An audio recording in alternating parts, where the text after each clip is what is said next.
Good evening, ladies and gentlemen, and welcome to a not very warm and sunny Boscombe in Bournemouth.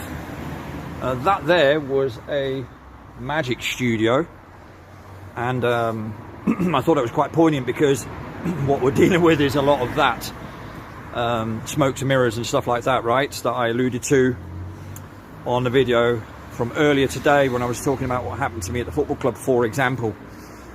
I also mentioned in that video that certainly Ellie and I, but also a few others, will be picking up the pace a little bit in terms of trying to get together and also trying to connect some dots and get stuck into some topics, one of which I've been looking at a little bit closely now for a little while, and that is sort of old world stuff. People like to call it Tartaria, fake history, whatever you want to call it.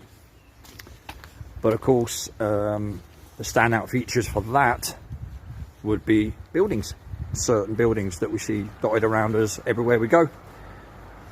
And of course, while I've been talking, walking down this road, you will have probably seen to the left is what they call a water tower. And what we'll do is we'll cross the road and then we'll take a little bit of a closer look at it and then realize very, very quickly that it don't make no sense, as it were. And Emily, if you're listening to this video, don't pay attention to my grammar on that one, because that was not right. So here is the water tower, one of quite a few majestic buildings in and around this area, including 2 or 3 quite impressive churches, which we'll do videos on well, not today, but certainly tomorrow or the next couple of days. But we'll start with this one here. And this thing was supposed to have been built 1869. In 1869. Right, now I'll just show you what we're talking about here. Completed in 1875. Completed in 1875, thanks Ellie. So when you go up closely, you'll notice stuff like this. A bit like what you see at Stonehenge when you think you're looking at 5,000-year-old stones, but actually you're looking at iron girders and stuff over the top. Well, they've done it reverse order this time. But of course, that flakes off, doesn't it? And then you can see the brickwork behind it. But anyway, so this was completed allegedly in 1875. Now, we did a little bit of looking in terms of, first of all, are there similar buildings to this? Is this like a one-off building, whatever? Well, the answer to that is an absolute resounding no, as in it's not a one-off. There are literally all around the world these types of buildings, some of them almost identical to this, some of them round in nature, in shape, as opposed to square, rectangular, whatever. But most certainly the same kind of features, brickwork predominantly. So then it leads you to the next question. Okay, bricks, when were they first made? Well, okay, according to the history books, we've got to go down back thousands of years. But that isn't of interest. What about the mass production of bricks? To be able to enable you to even think of a structure like this, never mind build one. And I think the gist we got, looking at various sources, was that it was around about, I'm talking mass production now. Mass production in about 18, well, I think, so it's like 1860. 1860, 1870. So the first places opened, I think in England, it was something like 1855, 60 or something like that. But that doesn't mean to say that they're ready to go to supply the whole world so that they can build all these buildings. That's in the early days. When you look at on the heritage site, like, it says like 1850. 1850, yeah. It's anything from around then. But they could only mass make them up to about 12,000 bricks. Right. A day. A day. And then up to 25,000 bricks a day. Right. So, and then it's the distribution of those bricks. Right, and that's where it gets more complicated, doesn't it? Or simple, well, we say more complicated, actually quite easy, you know. Then you start having to think about, well, okay, how did you get the bricks here in the first place, distribute them, and all the rest of it, because this that we're seeing here on the ground, tarmac floors, car parks, roads and stuff, that all, of course, didn't exist back in 1850, 1860, 1870, take your pick. And these houses wouldn't have stood here. So how did they get that stuff here. And if we go around, just to give you another, you know, impression. Beautiful palm tree, yes, only in Bournemouth. Well, that's not strictly true. I'm sure you get them in Hawaii as well.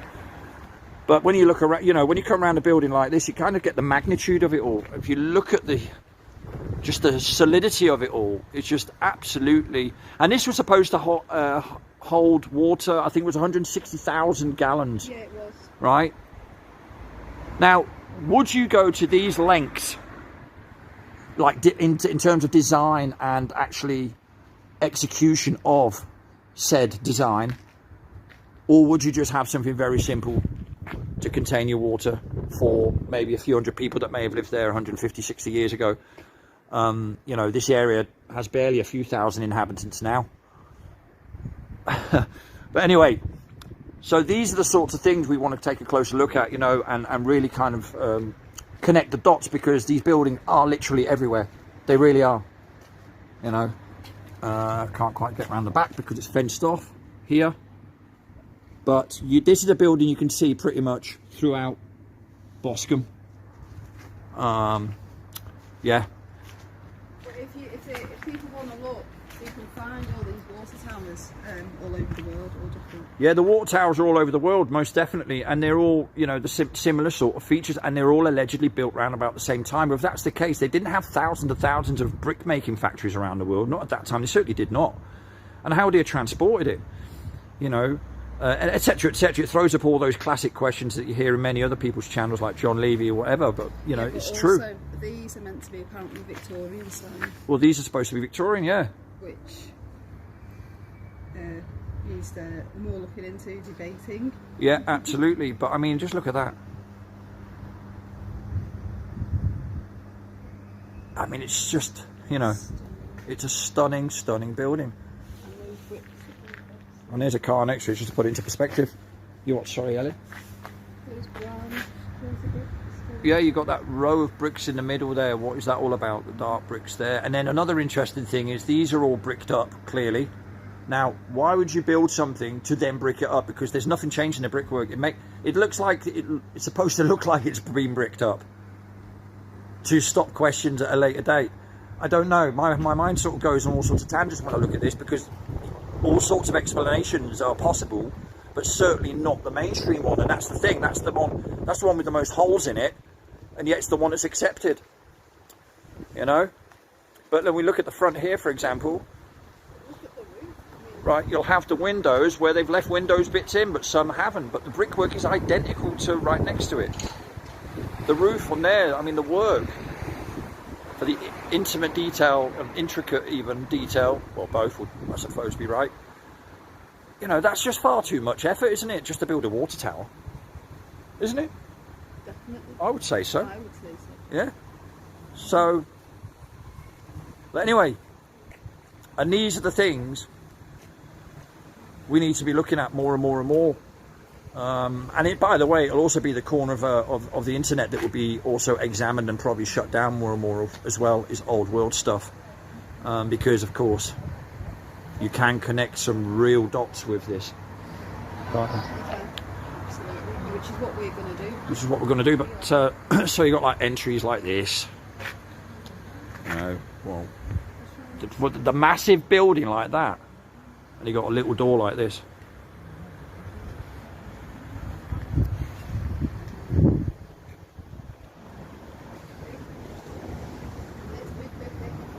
Yeah. I mean, it's just a phenomenal building. And they're all bricked up. And all of it's bricked up. I mean, that's a lot, you know, emphasising the point, that's a lot of bricks. And I don't know how thick the walls are because we haven't been inside, but it would certainly be thicker than just the... Yeah, that door is clearly false. Right? I mean, here's the thickness of the entry. I can go to the door. So there's your wall here. There's the inside of the door there, without me wanting to pry. So it's about 1.5 yards, maybe? Yeah. Yeah? But there you go. Well, here's the rear. And there we have another entrance there that resembles the one out the front that we were looking at just a second ago. See it there? Brick underneath.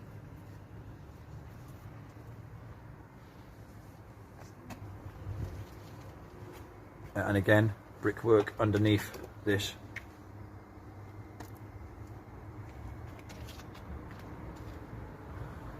Exceedingly fascinating, I've got to say. But there we go. Just wanted to bring that to you because we're going to be looking at more and more of this for sure. Because there are plenty, well, there's plenty to look at, isn't there? Yeah, there really is. There is a lot that we're going to be looking at. There is a lot that we're going to be looking at. But I just wanted to throw that out there as a bit of a taster as to the sort of stuff that literally you can see everywhere. You know. Anything to add to that? Just that we will continue to research and look at old buildings. Absolutely. As it were. As it were. We'll follow up with this when we find out more, but I thought it's a good sort of entry point for it. We've decided to, you know, do more that way, haven't we? That way, yeah, absolutely. Yeah. Absolutely. So there you go. Anyway, so before it gets dark, totally, thanks for having a little look in and supporting my channel. As always, much appreciated. And we will see you all soon. Some of you sooner. Very soon. Very soon. And from a cold and grey, windy Boscombe. It's goodbye from him. And it's good night from her. Good night.